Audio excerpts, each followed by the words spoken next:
Hey everyone, Peter Zine here, coming to you from a rainy morning in Santa Fe. I just got the news that the Ukrainians have managed to blow up part of the Kerch Strait Bridge, which is by far the most significant development of the war to date. And I realize there's been a lot going on in Kiev and Kharkiv and Kherson and everything. All of that's important, but this is the potential game changer that the Ukrainians have been hoping for.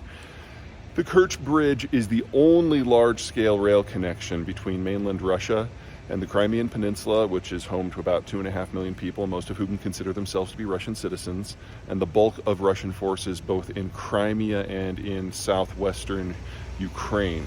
There are other rail connections in the Donbass, in Luhansk and Donetsk, but they do not really connect through to the southwest.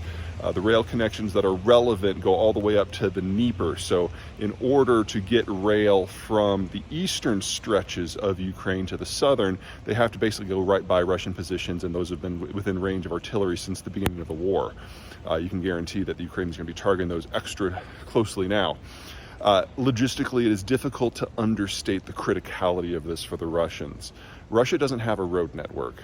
The money generated per acre of farmland is so low because it's all short season wheat that they've never built one. They've never been able to afford it. So if you want to move things at volume, you have to move them by rail.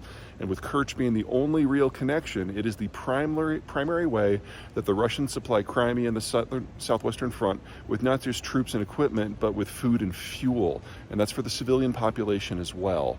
That is now all in question. Now, the Ukrainians have been wanting to hit this bridge since the beginning, but they have not been able to prove to the Americans that they can get trained up or be trusted with the long-range rocket systems that would be necessary to target something that's so reinforced and so distant. So they went old school and used a truck bomb. At the moment, damage assessments are still being done, but it is obvious that one of the two major road spans has been dropped. That is not the sort of thing you fix without several months of work. And they timed the explosion to blow up a fuel train that was going through, so the whole thing's on fire. And simply the repair from that is going to be a minimum of a week, assuming it can be repaired at all. Excuse me. And now that the Ukrainians know it can be done, you can bet they're going to try to hit other parts of it to make sure the thing stays offline. Now, for the first time, we have a path forward for the Ukrainians here to win that is not long and windy. I've always been cautious about saying that Ukraine can win this because by the numbers they can't, especially with the mobilization and the Russians planning on throwing at least 500,000 troops into it. I mean, you throw 500,000 troops into anything, no matter how badly supplied they are, and you can move the boulder and make the situation very different. And that is how Russia has traditionally won all of its wars.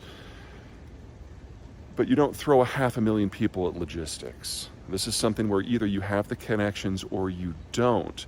And if we're talking about Russian troops in Zaporizhzhia and Kherson and Crimea suddenly being on their own, the Russians can only supply those three regions in two ways now. One is by truck. And we know that because of all the javelins that have been put into Ukraine and all the RPGs, that the Russians are almost out of their entire military tactical truck fleet, and they've started using city buses and Scooby-Doo vans. And those just can't take the volume of stuff that an active frontline needs, and they're certainly far more vulnerable to disruption. The second option is ships. You do have major ports at Novorossiysk on the Black Sea, but if we're now in a situation where Kerch can't supply things like anti-aircraft missiles, anti-ship missiles, food, it's very easy to see the Ukrainians being able to repeat the feat that they did earlier this summer when they sunk the flagship, the Moskva, and do that to every single cargo ship that the Russians try to bring in. Losing cargo ships in that volume, losing trucks and buses in that volume, is hollowing out the entirety of the Russian internal transport system.